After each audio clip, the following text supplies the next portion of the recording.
The recording of this race is sponsored by JB Transmission. Specializing in foreign and domestic repairs, trust JB for all your performance needs. Check us out at www.jbtransmission.com or visit us at 256 St. Mary's Road in Winnipeg. This video production is sponsored by RD Sales and Service Limited. We service what others sell. For all mechanical repairs, trust our professionals. RD Sales and Service is a proud sponsor of the number 17 Super Truck and Sprint Car.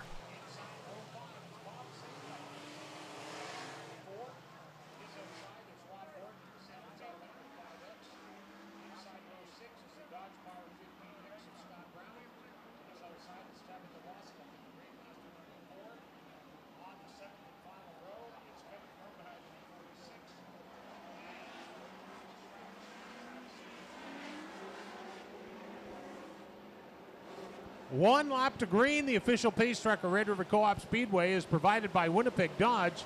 Winnipeg Dodge, the Prairie's #1 Dodge dealer at Point West Auto Park, Portage Avenue, and the Perimeter.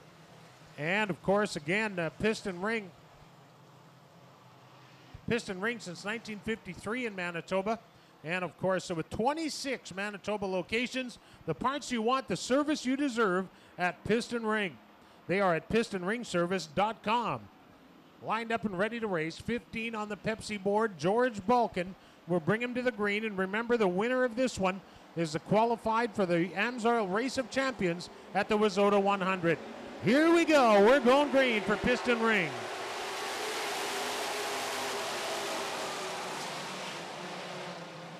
Early leader is Rod Fiddler in the Chuds Arctic Cat #5. Kevin Penner off the pace in the 20 car. He goes from the outside of row number 4 to the back of the bus.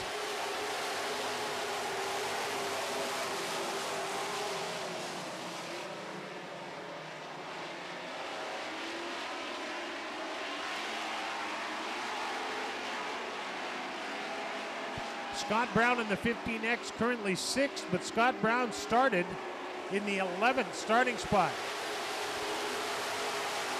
2 laps ago, he was 11th. He is up to 6th right now. Donnell DeRoche moves up to the number 4 spot. That puts in the 05. That puts the 9 of Walt Morris back to 5th. And Scott Brown gets the Dodges side by side as they head into turn 4.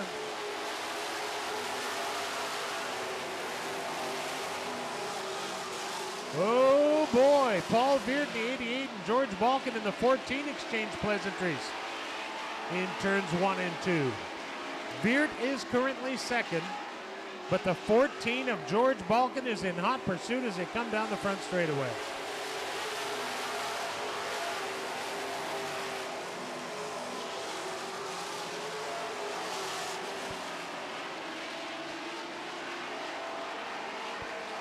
George Balkan at the 3rd spot in the 14. Donnell DeRoche 4th in the 05.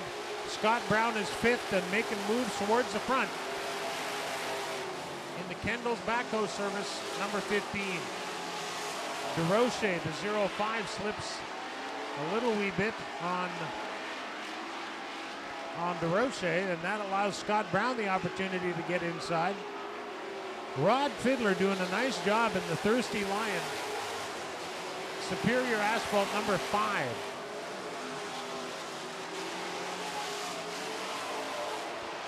Rick Fawcett in the Fawcett Auto Body 71 spins the car out. The bottom of turns 1 and 2. And that'll bring out a yellow flag just as Paul Beard had the leader Rod Fiddler in his sights on the front straightaway. Well, the biggest mover so far, Scott Brown in the 15X, started 11th. He's up to 5th spot in 6 laps. Rick Fawcett refires the 71 car and rejoins the field. As we mentioned earlier, you will see Rick Fawcett next year racing in the late model division. That super stock car of Rick Fawcett's is for sale. If you're thinking of buying a super stock, stop down and see Rick Fawcett after tonight's races.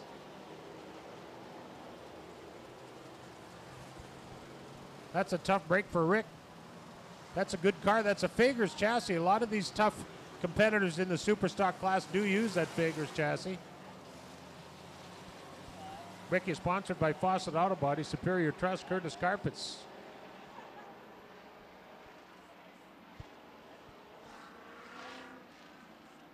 While we're working on the lineup, of course, the transponders keep track of the laps. We just need to get them all in one single line so that we then know how to tell them or where to tell them to fall in. So Paul Veert in the 88 car was second, and he chose the inside. The leader gets out front on his own, but the second place car chooses inside or outside lanes for the Delaware double file restart. And Paul Veert chooses the inside. That leaves the upside to George Balkin in the CJOB 68 number 14. I believe that 14 car is for sale as well. If you're thinking of getting into Superstock racing, there's a couple of good ones there for sale. Lined up and ready to go racing, Rod Fiddler will bring him to the green for Piston Ring.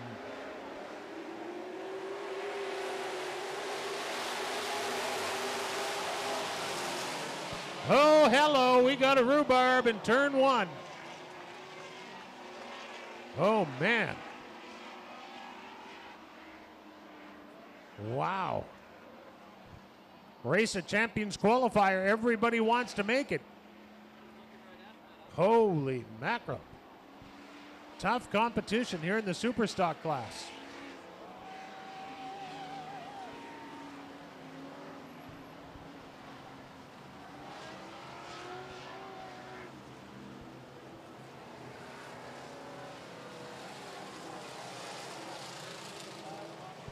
Rod Fiddler with the restart lead.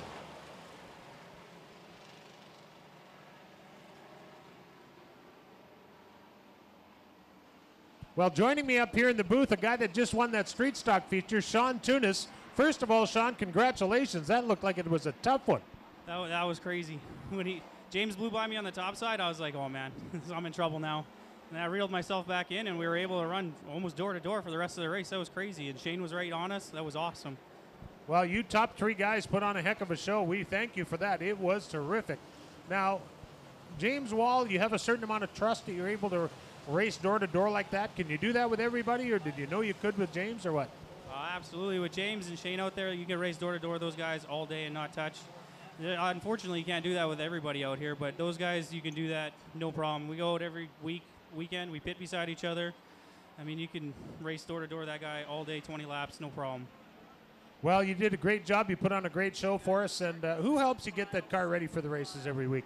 Right now, today, I got my buddy Scott Perdonic. He's my crew chief helping me out. My brother Jesse Tunis, he helps me out. We're hoping to get his streeter out here maybe by the end of the year.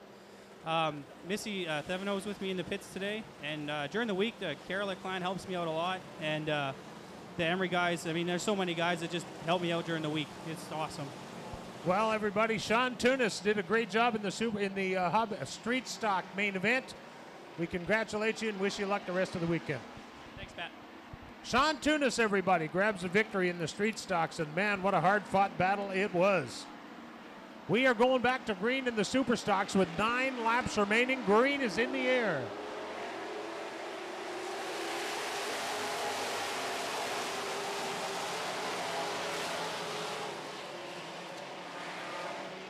Paul Veert went to the back for that one in the 88 car, but look at the race for second place.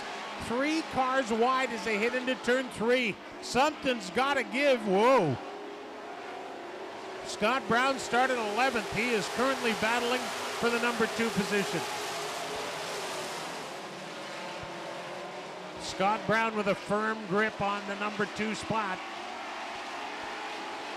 The Kendall's Backhoe Service 15X started 11th, and with 7 to go this time by, he is second.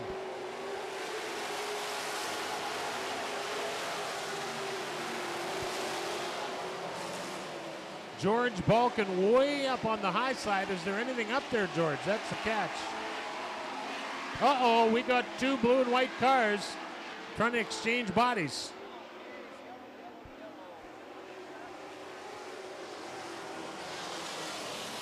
Rick Fawcett and Kevin Penner, a couple of guys that you don't often see tangled up in the tough stuff. Over there in turn number 2, we'll see who gets credit for that yellow here in just a moment. or I guess not credit's not the right word, but who gets charged with that yellow. We'll see who that is in just a moment. But how about Scott Brown starting in the 11th starting spot, and he's currently running second. I believe 7 laps is what we have remaining, as indicated on the Pepsi board. Rod Fiddler out front in the Chuds Arctic Cat Thirsty Lion Superior Asphalt number 5. They put Donnell DeRoche ahead of Scott Brown. We go back to the last completed lap of racing, and on that last completed lap, the computer had it as the 05 ahead of the 15. Russ Smith checks over the right front on Rick Fawcett's number 71. It's still there, and it's pointing in the right direction, so that's all he can be expected to do. Make sure there's no fender rubbing and turn him loose. The cone comes to the front straightaway. 1 lap to green, 7 laps to go. Rod Fiddler with the restart lead. I got a feeling I'm not sure who's going to win this race, but I think whoever it's going to be is going to have a 5 in their number.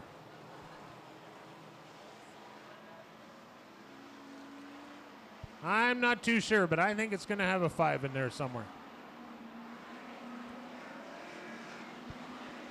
7 to go for Piston Ring. We go back to green right now. Here we go.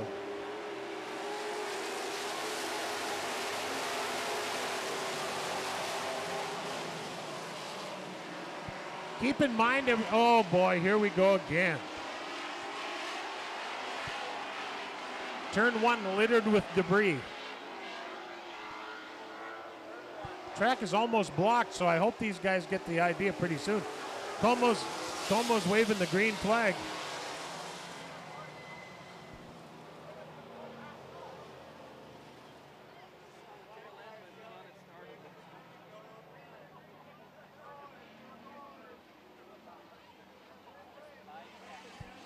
Well, we have a pile up in turn number 1. We'll get that sorted out. But here's something I'd like you to keep in mind, everybody.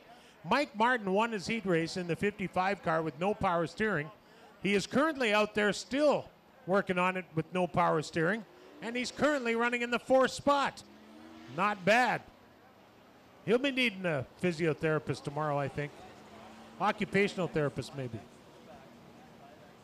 Mike is sponsored by numerous people, but Reimer Overhead Doors and King Insurance are a couple of the folks he'd like to say thank you to. 1 point out of the running or 1 point out of first place heading into tonight. Now, Donnell DeRoche finished behind Mike in his heat race, so Mike is probably up a couple, 3 points. But right now, Donnell DeRoche is 2 points ahead of him as they are on the Speedway. So you talk about a close points race, the 05 and the 55. Too close to call without a calculator at this point. Oh, boy. We got number 46 over there and number 4.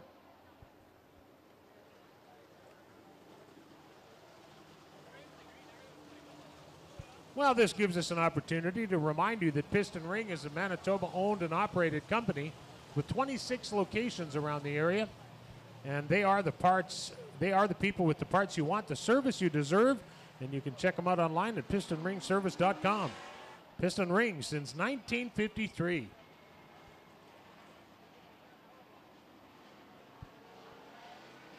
Well, Darren, I was out here Monday night for our first ever Winnipeg Harvest Red River Co-op Speedway race against Hunger, and watched the 4 cylinders, the pure stocks, and the B-mods, and I have to tell you, as I have told you earlier, I was very impressed.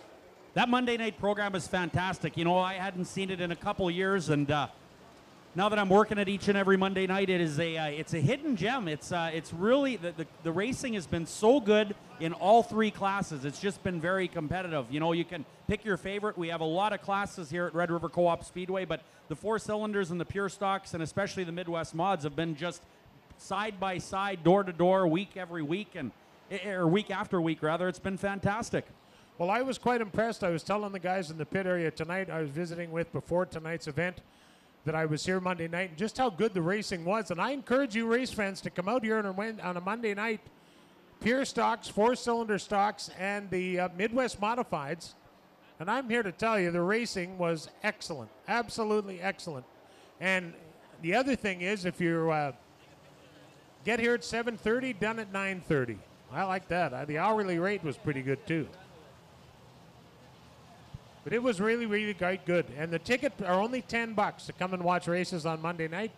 We encourage you to check it out. Our Monday night race program at Red River Co-op Speedway is very, very entertaining. Well worth the look on Monday nights.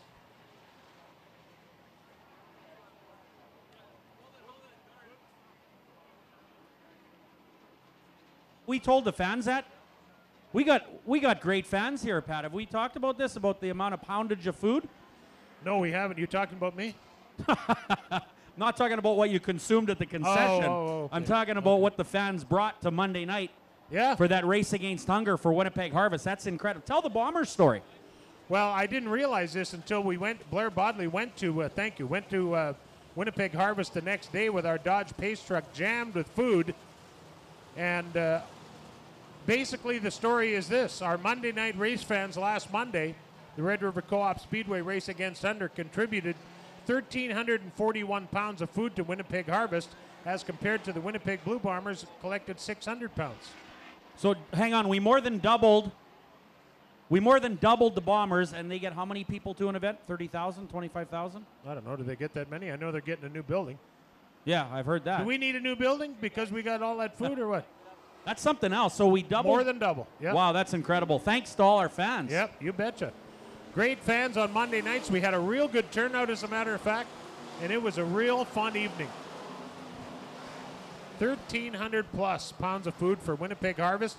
Thank you to all our Monday night fans, and for those of you that came out Thursday nights, come out on Monday. You want to check it out. It's a good time. $10 ticket. It's a whole bunch of fun on Monday nights right here, Red River Co-op Speedway. Well, we got 7 laps to go, and on the bubble, it's Rod Fiddler in the car number 5.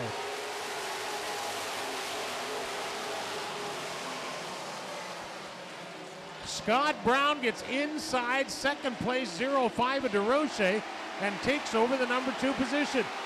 Scott Brown in the 15X looks to be one of the only drivers that can hold that car on the bottom of the racetrack. Well, now he comes to the top. Make me a liar. He's got troubles. Donnell DeRoche in those 0-5 goes into turn 1 on the bottom, but cannot hold it there. Scott Brown, after encountering some problems on the front straightaway, gathers it up, and he is back to the second spot as they head through 3 and 4. Donnell DeRoche gives him a little love tap in turn 3, and here they go again. What a great race with 5 to go. Donnell DeRoche pulls ahead of Scott Brown on the front straightaway, but there goes Scott Brown again, going by DeRoche on the back straightaway. Great racing. The leader, Rod Fiddler, is out front on his own, but anybody from second place back, it's anybody's race at this point.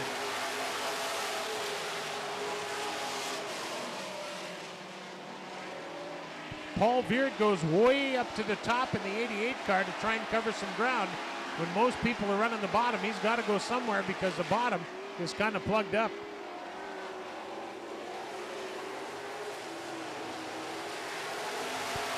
Three to go, and Rod Fiddler's looking good up front in the Thirsty Lion Superior Asphalt number 5. Mike Martin gets past the 14 of George Balkan. Him and his Armstrong steering in the 55 car. Your leader is Fiddler with 2 to go.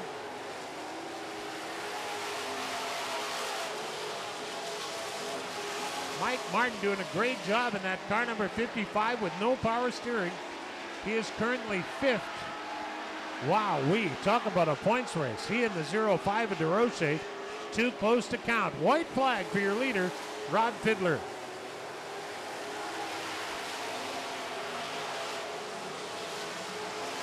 Scott Brown is within striking distance in the 15X.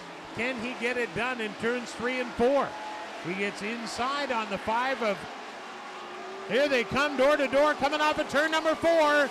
The number 15, Scott Brown, takes the checkers.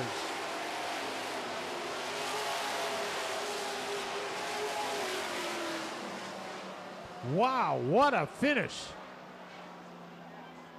Rod Fiddler, who led virtually every lap until the last couple hundred feet. Scott Brown in the Kendall's Backhoe Service number 15X started 11th and grabs the checkered flag on the final couple hundred feet of the racetrack. Pat, I got to ask you about that one. I just came back from the bathroom. I was walking up the stairs, turned around, and whoa, that was a flash of something at the finish line. Yeah, Scott Brown started 11th and got the job done, picked away at them, and a couple of yellow flags messed with his march to the front. But boy, I'll tell you, that was a heck of a race.